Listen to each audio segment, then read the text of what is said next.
हम ज़्यादा देर तक ये बर्दाश्त नहीं करेंगे।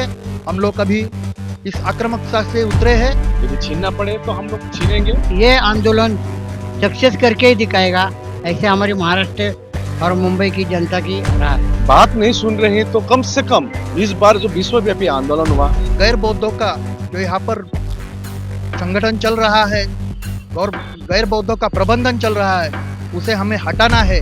आज देखे देश जाग चुका है, बहुजन समाज जाग चुका है, अपना इतिहास जान चुका है और मैं कहूँ आने वाले दिन पूरे भारत बुद्धमय बनने वाला है।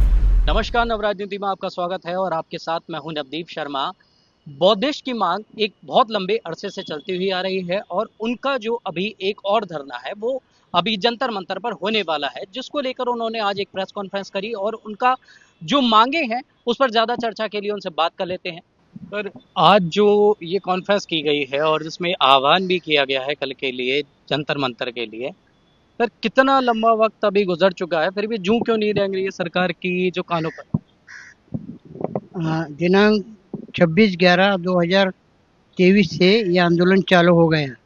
ये आंदोलन में हम 12 फरवरी 2025 से पटना में अन्न उपोषण कर रहा था और पूरे पटना में हर गांव में, हर तालुका में, हर जिला में हम इनका प्रचार किया कि बाबा जो बुद्ध गया के बारे में जो कुछ हो रहा है वो गलत हो रहा है।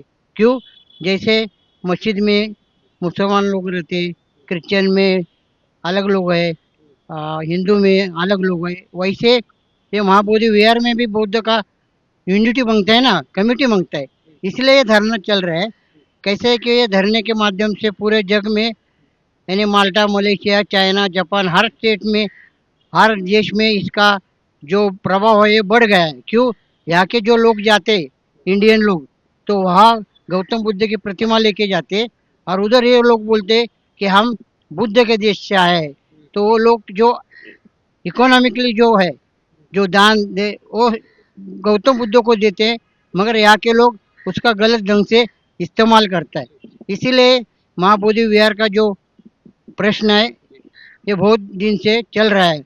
मगर हमको आशा है कि भारतीय जो संविधान है, बाबा साहब आम्बेडकर ने जो संविधान बनाया देश के लिए, ये संविधान के वजह से ये जो बुद्ध विहार है वो हमारे बौद्ध के हाथ में आएगा और इनकी लड़ाई आज 163 डेज हो गए, यानी 163 पूरे जग के बौद्ध भिक्षु, भंते जी, बौद्धाचार्य, ये सब लोग शामिल हो रहे हैं। हम महाराष्ट्र से हमारे एडवोकेट संजय गायकवाड़ जी, हमारे दूसरे साथी अनिल सुट्टे जी, हम जहाँ जहाँ ये आंदोलन चलता है पूरा इंडिया में, वहाँ हमारा उपस्थिति हम लेते हैं। क्यों? हम आकाश लामा को मानते हैं, बंते जी को मानते हैं। हम ये आंदोलन सक्सेस करके ही दिखाएगा, ऐसे हमारे महाराष्ट्र और मुंबई की जनता की राह है। और मैं आपका भी धन्यवाद है, आपने मेरे को ये नव राजनीति में बात करने की रिक्वेस्ट किया, इसलिए आपका भी धन्यवाद। जय भीम, जय बुद्ध, जय भारत। बंदाई मंत्री जी, आपका स्वागत है मीडिया में। क्या लगता है कि जो आंदोलन आप कर रहे हैं वो आंदोलन सही है क्या? सबसे पहले तो आपको चैनल को बहुत बहुत साधुवाद। अभी प्रेस कॉन्फ्रेंस कंप्लीट हुई है जी। आपका प्रश्न है ये आंदोलन क्या सही है क्या? एक तो इसका जवाब भी मैं एक ही दूंगा, अपने हक अधिकार के लिए आंदोलन करना ये सही होता है या गलत होता है? एक नंबर जी। आज बौद्धों की जो मांग है 134 सालों से, जो हमारी सबसे पवित्र जगह है महाबोधि महाविहार बोध गया, वहां पर ये कानून है बीटी एक्ट 1949, जिसके आधार पर सिर्फ 9 मेंबर में 4 मेंबर खाली बौद्ध है। ये सही है क्या? अब प्रश्न उल्टा करता हूं मैं आपसे। मस्जिद में मुसलमान कमेटी में होता है, चर्च में क्रिश्चियन होता कमेटी में, होल कमेटी, भले वो सरकारी ट्रस्ट है, सरकार की तरफ से कोई एक एसडीओ, बीडीओ या कोई डीएम रहे उनके निगरानी में, लेकिन चर्च में तो क्रिश्चियन ही रहेगा, हिंदू के मंदिर में हिंदू रहेगा, ठीक है ना, या ट्रस्ट बनाकर रहे जो भी रहे हिंदू ही रहेगा। तो मैं आपसे एक प्रश्न करता हूं कि बौद्धों की है ये होलीस्ट प्लेस महाबोधि में, वहां पर 4 ही बौद्ध है, वो क्या सही है क्या? इसीलिए ये संघर्ष 134 साल से चल रही है। पिछले 3 सालों से ऑल इंडिया बुद्धिस्ट फोरम और ऑल बुद्धिस्ट ऑर्गेनाइजेशन की तरफ से काफी शांति रैली की गई, ज्ञापनें दी गई, नेशनल माइनॉरिटी कमीशन के साथ 4 बार मीटिंग हुई, कुछ इसका कुछ रिजल्ट नहीं निकला। रिजल्ट नहीं निकला। मेरा क्वेश्चन बिल्कुल यही था कि क्या ये सही है? मतलब सही है कि जब आप ये बता रहे हैं कि क्रिश्चियनों का अपना एक धर्म है, उसका अपना लॉ है और जितनी भी चीजें हैं वो उन्हीं के पास हैं, जैनियों के पास हैं, हिंदुओं के पास हैं, मुस्लिमों के पास हैं, इवन जो ईसाई हैं और जो सिख धर्म को मानते हैं वो भी हैं। तो बौद्धों के लिए वो इस चीज को सही क्यों नहीं मान रहे? मेरा ये क्वेश्चन इसलिए। देखिए, आज आप जब सब धर्मों को वो अपने राइट्स दिए हुए हैं तो बौद्ध धर्म को क्यों नहीं दिया जा रहा? देखिए, बौद्ध कभी भी अपनी आवाज, आप अब देखिए 25 साल के गैप था, भंते सुरेश देसाई ने जब आंदोलन किया, जी। उस 25 साल के बाद हम लोग सड़क में उतरे हैं, जी। लेकिन शांति प्रकार से। हम शांति में विश्वास करते हैं, तो शांति का मतलब सरकार को ये लग रहा है कि सहमत है। शांति का मतलब सहमति नहीं होती है। हम तो यही मांग कर रहे हैं कि पूरा बीटी एक्ट 1949 को निरस्त किया जाए। आप यदि उदाहरण दे रहे हैं कि विष्णु का अवतार है, आप मान रहे हैं, हम तो नहीं मानते, हमारे कहीं त्रिपिटक में कहीं लिखा भी नहीं है। और यदि विष्णु का अवतार मानते भी है तो एक भी विष्णु का मंदिर दिखा दीजिए, भगवान बुद्ध का मूर्ति हो वहां पर हो, एक भी भिक्षु दिखा दीजिए कमिटी में हो। आज देखिए, देश जाग चुका है, बहुजन समाज जाग चुका है, अपना इतिहास जान चुका है, और मैं कहूं आने वाले दिन पूरे भारत बुद्धमय बनने वाला है। यदि ऐसे भारत बुद्ध में कैसे बनेगा? जो बौद्ध अनुयायी हैं, जो बौद्ध भिक्षु हैं, वो बौद्ध धर्म को पूरी तरीके से एक तो ग्रहण नहीं कर रहे हैं, दूसरी बात ये कि आंदोलन में वो लोग आ नहीं रहे हैं, तो फिर आंदोलन उग्र रूप या फिर ज्यादा आंदोलन कैसे हो पाएगा? आप मेरी बात समझे नहीं, मैंने बुद्धमय बोला जी। बुद्धमय मतलब बुद्ध की राह पर, शांति की राह पर, करुणा की राह पर। आज 120 देश में, जिस देश में बुद्ध धर्म का, बौद्ध धर्म का जो उत्पन्न हुआ है, यहाँ से 120 देश में फैले हैं, ये बुद्ध के विचार से है। मैं बुद्ध के विचार का बात कर रहा हूँ, शांति, करुणा, मैत्री, मुदिता, भाईचारा, समानता, इस विचार का मैं बात कर रहा हूँ। निश्चय भारत, क्योंकि देखिए विश्व गुरु जब बुद्धमय नहीं होगा, देखिए हम लोग जब बुद्धमय नहीं होगा तो विश्व गुरु की कल्पना मत कीजिए जी। क्योंकि पाखंडवाद में कुछ है ही नहीं, हमको बुद्धि का प्रयोग करना पड़ेगा। नहीं, मैं आंदोलन पे आ रहा हूँ बंते जी, मैं ये जानना चाह रहा हूँ कि आंदोलन लोगों से होता है और लोग ही वहां पर पूर्ण तरीके से नहीं पहुंच रहे हैं। जितने भी परसेंटेज हम भारत में हैं लोग, अगर वो सब लोग भी पहुंच जाए तो शायद एक आंदोलन, बहुत बड़ा आंदोलन हो सकता है। देखिए, क्यों नहीं आ रहे वो? देखिए, ये आंदोलन इस बार विश्वव्यापी आंदोलन बन चुका है। आज मैं देश भर में 3 सालों से जब घुमा हूँ, 10% हमारे बुद्धिस्टों को मालूम नहीं था कि बीटी एक्ट है क्या। कम से कम अभी घर घर गांव में पता चल गई है।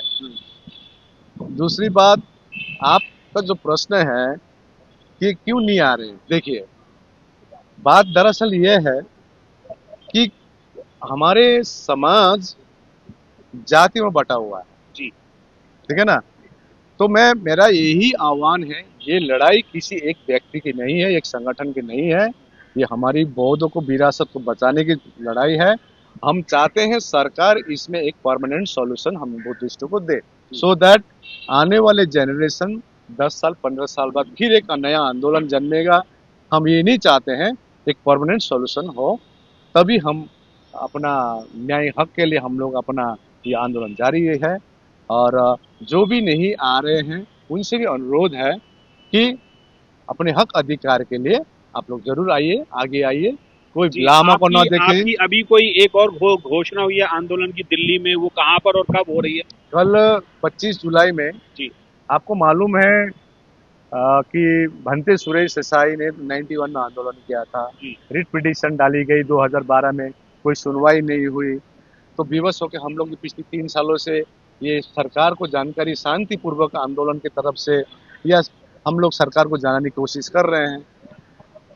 लेकिन बात नहीं सुन रहे, तो कम से कम इस बार जो विश्वव्यापी आंदोलन हुआ, इसका एक प्रेशर जरूर होगा। सुप्रीम कोर्ट ने 13 साल में सुनवाई नहीं हुई।